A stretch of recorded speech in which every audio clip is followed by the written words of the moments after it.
Good morning, everybody. This is Truth Toothpaste coming to you with another podcast. And it's gonna be, if you're paying any kind of attention, it has been a really, really traumatic couple of days in the United States, anyway. We had the obviously tragic and kind of outrageous death of George Floyd, a black police suspect, and the guy was unnecessarily pinned down by the neck by a police officer with his knee, putting a lot of force on it. It's hard to watch, but my personal opinion of the situation is that the battle was won. The guy was subdued. The guy should be in cuffs in the back of a police cruiser. Why are you sitting there for additional, and he had backup, so it's not like this maneuver couldn't have been accomplished. So it's one of those open and closed book cases. I mean, obviously, we still want due process to go forward in the case, but it's one of those cases of police brutality, and should end up with the police officer going into jail in this case. The problem is the response here. I get the protesters. I get the people who are angry about an outcome like this and really don't know what to do. It just seems like people don't understand how big the world is, how many people are in the world.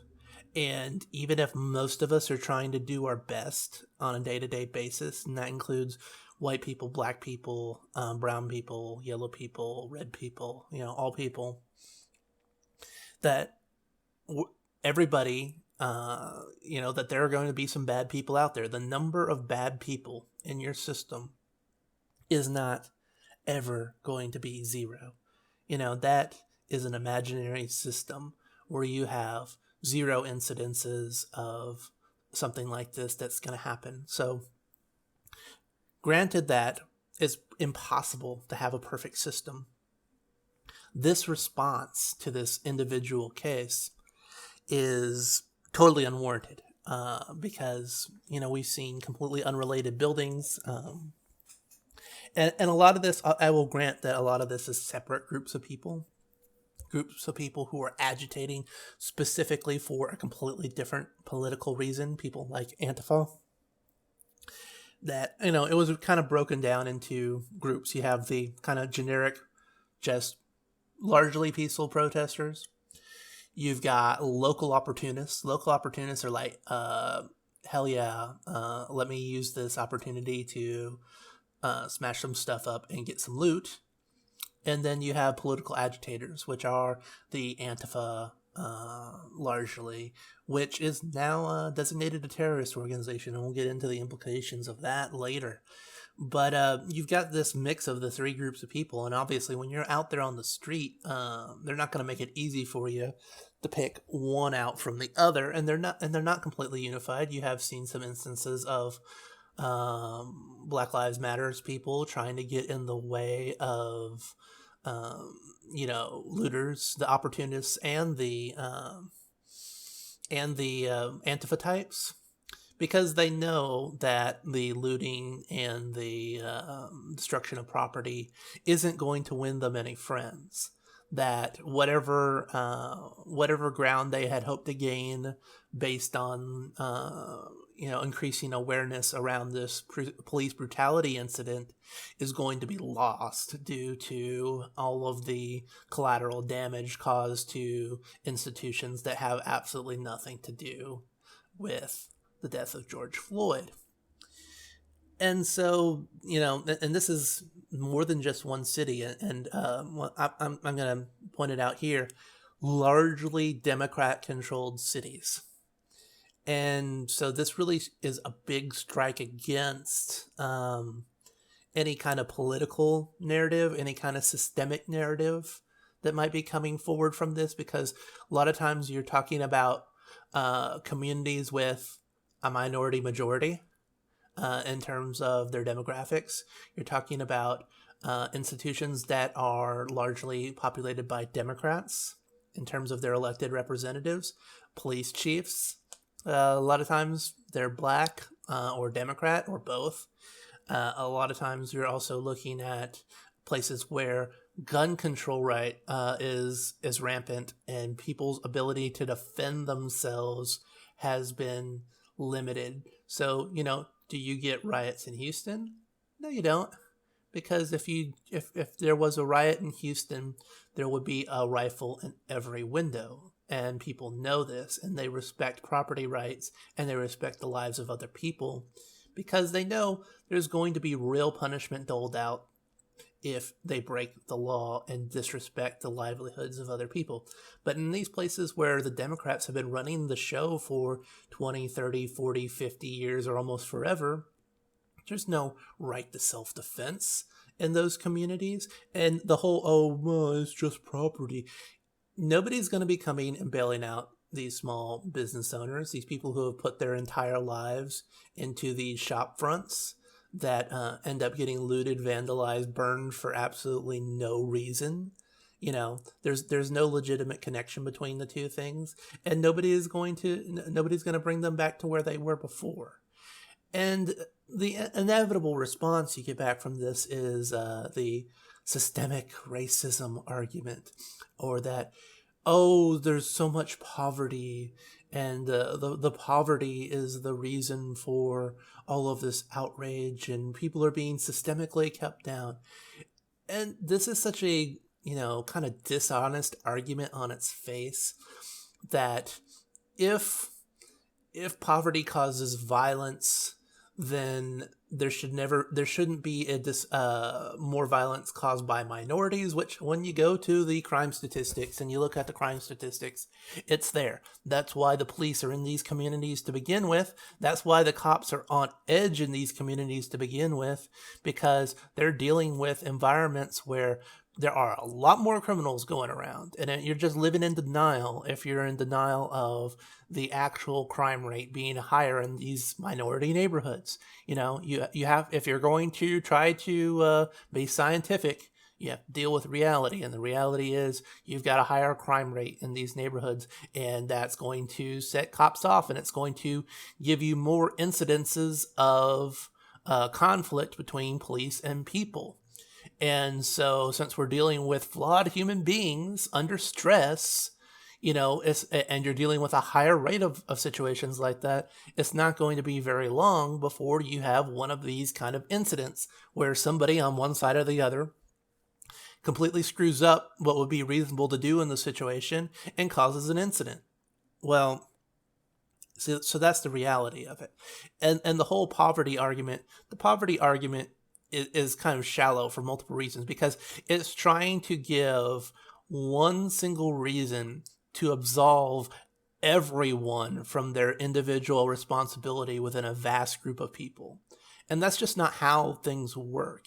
There is no single event in history or period of time that you can point to and say, well, because of that, anything we do right now is okay. There's really nothing that you can point to, and even if you wanted to say, oh, there's all these tragic backgrounds. One, poverty. There are more poor white people than poor minorities, just because there are more white people in this country. And they say, oh, well, they're not in urban areas. Well, it doesn't matter. Poor is poor. If you are going to have problems in one place, you should have problems in the other place. And urban poor is not some kind of magical situation where I get to go out and rob a store or punch a cop, resist a cop every time a cop comes forward, because I'm urban poor instead of rural poor. The other situation is that you just have too much going on in these communities, like I mentioned before. And it's largely because they believe this self-inflicted narrative. And really, the people that are hurting themselves, they believe like that they are in some sort of state of occupation by a foreign power. And that, so they're basically making excuses for their bad behavior and then they are, acting out on their own beliefs, and then kind of perpetuating their own condition by this cycle that they go through. And the other thing about poverty statistics is when you measure poverty statistics, it's usually by household. And we know we have an epidemic in a lot of minority communities of having fatherless families. So if you don't have the primary breadwinner and you're taking households and you're snap, snap, snap, snap, breaking them up, working class white people aren't going to make that much more money than working class black people or working class Hispanic people or any other, as far as, what a job pays is what a job pays at the end of the day, right? But if the man and the woman in a family don't form a single household, well, of course, the poverty statistics are going to look a lot worse because you've got a lot more tiny little households. So a lot of the poverty in these minority communities are artificial kind of statistical anomalies caused by their own individual choice to not create stable households, to not value what is a kind of like fundamental building block in the nuclear family. A lot of the poverty is self-created in those choices that the people make. And ultimately, this is kind of a deciding point. It's like what side you fall down politically comes down to, do you have individual choice? Do you have individual responsibility? Are you responsible for making good choices in your life to improve your life? Or are there enough excuses that any bad behavior that you might engage in is justified? That it's out of your hands and you can do whatever you want based on the story that I've told myself about bad things that happen to people that I have no immediate connection to. And that's really the breakdown. And those people that decide that there's enough bad things, they literally view America as the bad guy.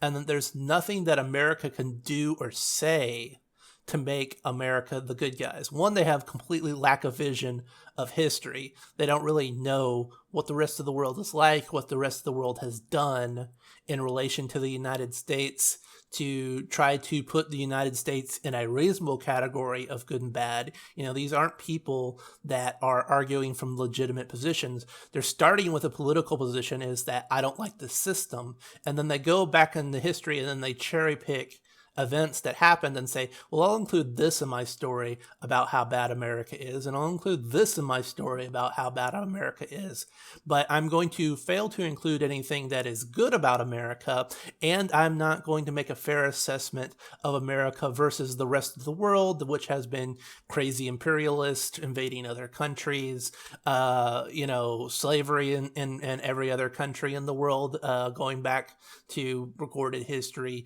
You have communists coming up and stealing property from everyone and starving millions of people and sending millions of people to the gulag and killing people because they have a different political opinion than them.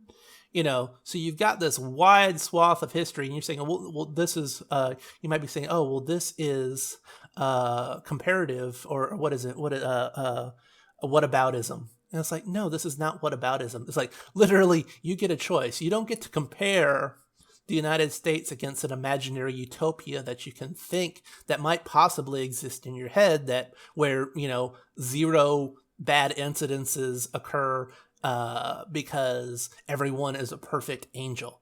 That's just not what happens. What happens when you make the cops afraid, it's like Black Lives Matter in this case is kind of like a clock, a broken clock that is right twice a day. In this case, it's obvious. It's slam dunk. This guy should go to jail. And he was going to go to jail. And the guy's been arrested for a couple days now, is what it sounds like. So once you get to this point, the riot should be over. Justice, the wheels of justice are moving. And if you haven't been around for a murder trial, a normal murder trial is probably going to take 6 months. A murder trial involving a cop is probably going to take longer. And that's called due process. And if you don't like it, I don't know what to tell you. There is no You don't get to hang people on the streets in this country, and it's not a good thing if we went back to doing that, right? Okay, so that's something bad that used to happen, and it used to affect minorities more than other people, and we don't do that anymore. And we don't burn down cities because we don't do that anymore. Uh, but that's kind of the point here, is that uh, Black Lives Matter is right this time, but it doesn't mean every horse that they've ever backed has been inappropriate. We've seen responses like this in in Ferguson, for the fake hands up, don't shoot guy that decided to attack a cop and try to steal his gun. We saw this for Trayvon Martin, who again decided to attack some guy and had his face all bloodied up, who was Hispanic, but he's white once he gets on TV. That's the media. Media playing this up either just for political purposes or for purposes of ratings and collecting money, which is a shame because they always misrepresent what is actually going on in this country. And so basically all of these things have happened. And, we have like this story of, Democratic lady pleading with looters, hey, don't do this because this is going to get Trump reelected. Because the dichotomy between the two worlds, which one of these two worlds do you want to be a part of? Do you want to be part of the world that goes crazy and burns itself down periodically? Or do you want to be part of the world of backyard barbecues and successful rocket launches to the space station? Because this is kind of the dichotomy that is created, that whenever you engage in this kind of senseless violence, you're going to give a benefit to anybody who is perceived as the stronger law and order candidate. And Trump is going to win that hands down over Biden. So I think if it wasn't already clear before that these riots have handed the election to Trump over Biden, because one thing, it occurred in a lot of these swing states, these places where Trump needs to make a headway. And all Trump has to do is say, like, hey, I want you to elect me. I want you to elect other Republicans. We're going to come back. We're going to restore your Second Amendment rights so you can, support yourselves and defend yourselves. We're going to come in. We're going to clean up your cities. We're going to get these corrupt people who have been Democrats who have been looking the wrong way and don't really care about the people. They just take your vote for granted. We're going to get rid of them, and we're going to get rid of any bad cops that we find in these situations, and he's going to win in a landslide. And then ultimately, here we go. Antifa. So Antifa was designated a terrorist organization. And this is going to have broad and sweeping effects because Antifa has kind of been virtue signaling and trying to worm its way into the mainstream. And they have just managed to get the door slammed in their face by this final act of violence that they have perpetuated against the nation here. And you've got so many people in so many places that have been so sympathetic to Antifa, all the way from professors in colleges and universities to some corporations and tech firms and people that lean left. It's like, guess what? You're now sleeping with the equivalent of Al-Qaeda. And it's just going to be great pressing these people in all of these positions of power about, why do you support people that arbitrarily burn down cities? Why do you propose these things? And so I just see it as being a major turning point of truth, of having the courage and the ability to stand up and say what is actually true, to stand up against a false narrative, a spun narrative for political purposes, and to just tell the truth, just be for self-defense, just be for protection of property rights, just be for law and order, for normal progress. Everybody wants to see this cop get what's coming to him.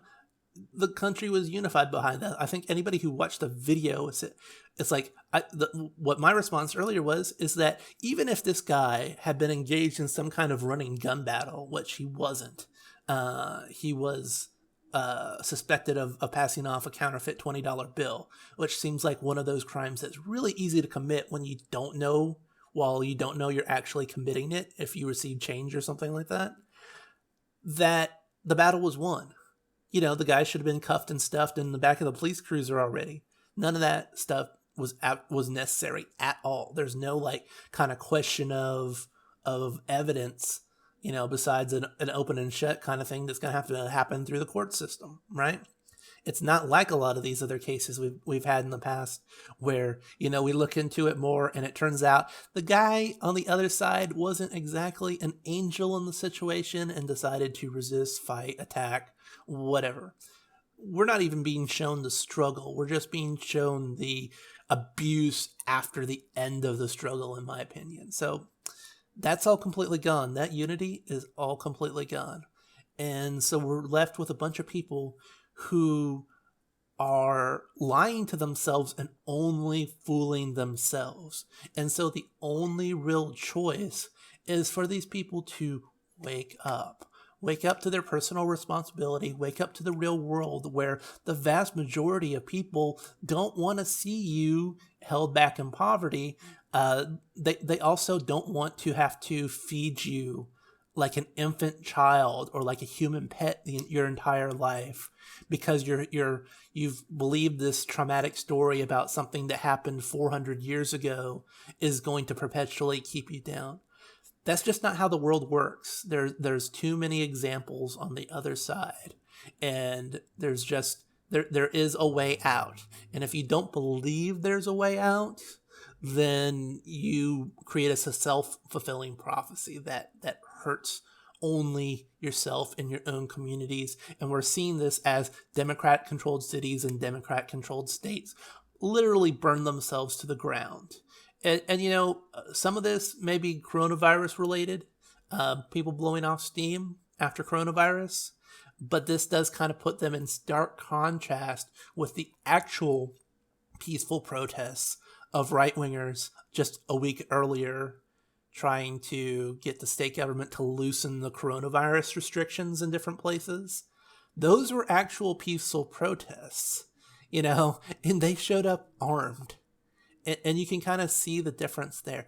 What actual peaceful protests versus not actual peaceful protests in a lot of these cases. And they made their point and they did what they were supposed to do. They acted responsibly. But that's about all I can say about this. It's a real mess.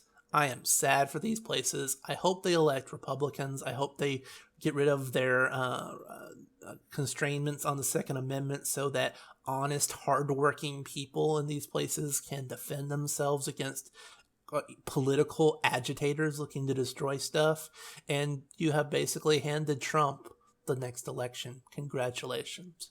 This is Truth Toothpaste signing off.